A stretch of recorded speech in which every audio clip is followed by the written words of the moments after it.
Nobody likes to stroke a big check at tax time. In this video, we're going to talk about IRA accounts and why they're probably the most popular way that people reduce their tax bill each and every year.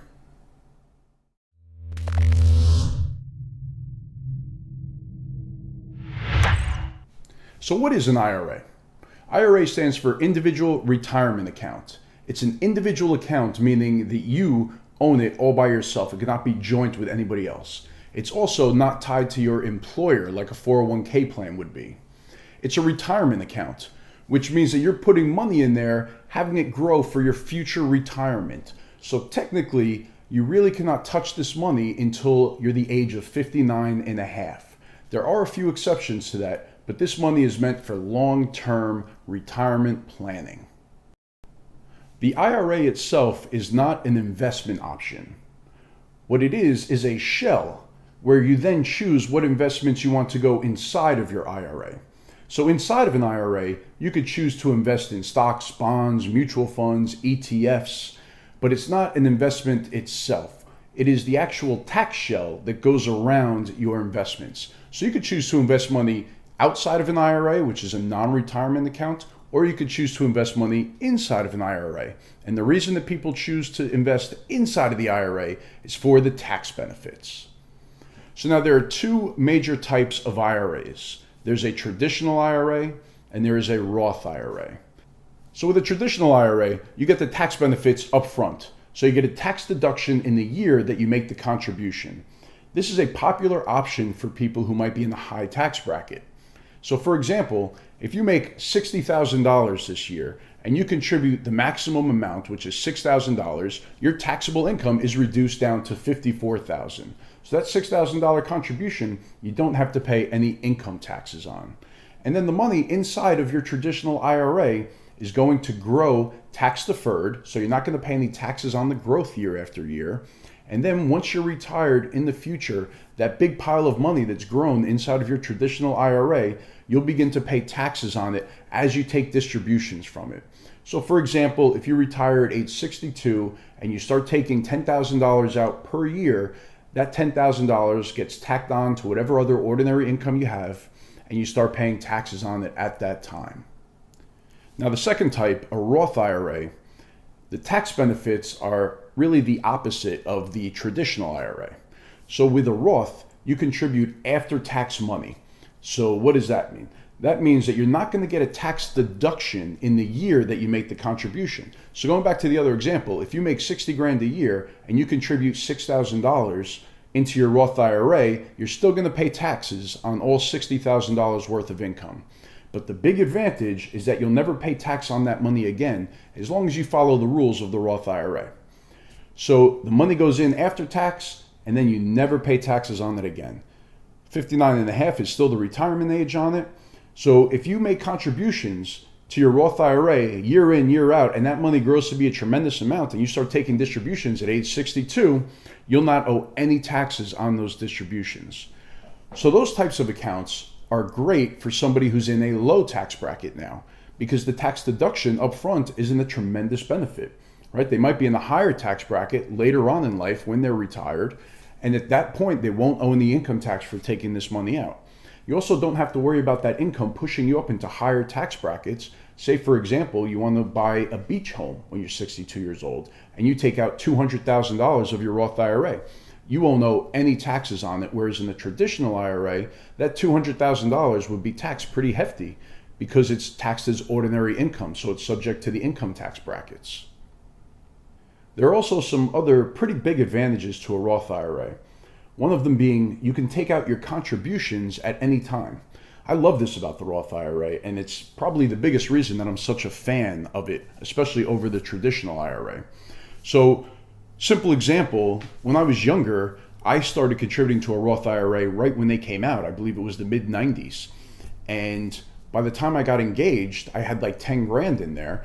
And going back, I wish I didn't do this, but I was able to take out my contributions the money that I had put into the Roth IRA. It couldn't touch the growth, but I could take out the amount that I put in, and I used that money later on to buy an engagement ring for my wife. But there could be other reasons that you might want to tap into that money. If you want to start a business, if you have some other investment outside of the retirement world that you want to jump into, like real estate, for example. I personally took money out of my Roth IRA to buy an investment property this last year.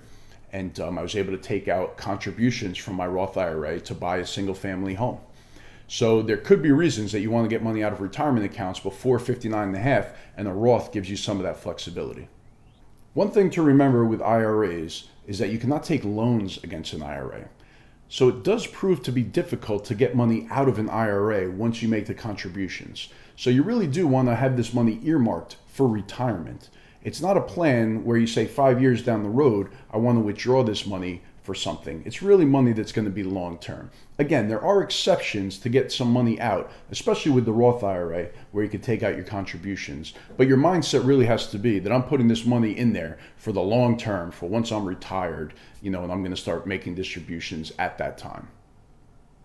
Another reason that I like the Roth is because there's no 70 and a half rule where you have to take distributions when you reach the age of 70 and a half. That's a big advantage over the traditional IRA.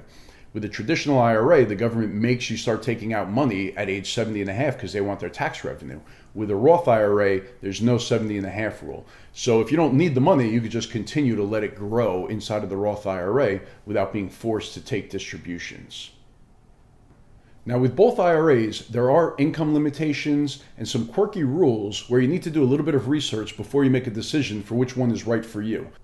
So another point that's very important, be it a traditional IRA or a Roth IRA, is you have to make sure that you're not getting banged with fees inside of your IRA. So a lot of people, when they leave a job, they'll take their old 401k and roll it into an IRA, which could prove to be a very good strategy because within the IRA, you have much more control over your investments. So you could pick a low-cost provider like Vanguard or Schwab or Fidelity, and inside of your IRA, you could invest in very low-cost index funds to keep the cost down, where in the 401k, you might only have a few investment choices. They might be very high cost. So it makes sense to roll money from a 401k into an IRA, depending on your plan, if the fees are going to be lower and if you want to have more control over the investments. So with the IRA, you have to make sure that you pick the right partner, the right provider that offers low-cost options, because fees end up being the most important thing inside of these IRAs. So you could pick a low-cost provider, invest in index funds, and just let the money grow for retirement. Another thing that people do is they will convert traditional IRA over to a Roth IRA.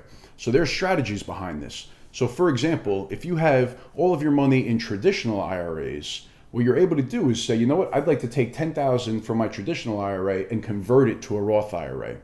And when you do that, you pay taxes on the conversion. So let's say you're 30 years old and you have $50,000 in traditional IRAs and you're in a low tax bracket. You say, you know what, I'd like to start getting some of this money over to a Roth IRA.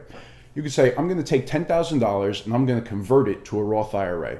And then in that year, you'll have to pay taxes on that $10,000 so that you convert it over to a Roth IRA. And then that money is now in the Roth IRA and it continues to grow tax-free. And then when you take it out during retirement, it's tax-free withdrawals. I'm also a big fan of tax diversification, meaning having different buckets. You could have multiple IRA accounts. You could have Roth IRAs, traditional IRAs, and through the years, you'll probably end up with these, right? You'll have 401k plans. You could have 403b, 457. Some people end up with all these types of accounts. But tax diversification is a good strategy going into retirement because it's nice to have money that you could pull from either side depending on your tax situation each year. So you could have money in the Roth, money in the traditional IRA, and then depending on your income status that year, you could decide which one you want to pull from in retirement. So it's always a good idea to have tax diversification as well. If you do find yourself in the fortunate situation of having too high of an income where you don't qualify for a traditional IRA with the tax deductions and you don't qualify for the Roth IRA, there is a strategy known as a backdoor Roth IRA. And simply all it is, where you make a contribution to your traditional IRA, even though you cannot take a tax deduction, you make the contribution and then you immediately convert it over to a Roth IRA. So this they call the backdoor Roth IRA. And it is a good strategy if you're phased out, if you don't have an option for the traditional IRA or the Roth IRA because you have too much income. So now there are some quirky rules. You do want to do research on doing a backdoor Roth IRA before you pull the trigger, but it is a good strategy to do so.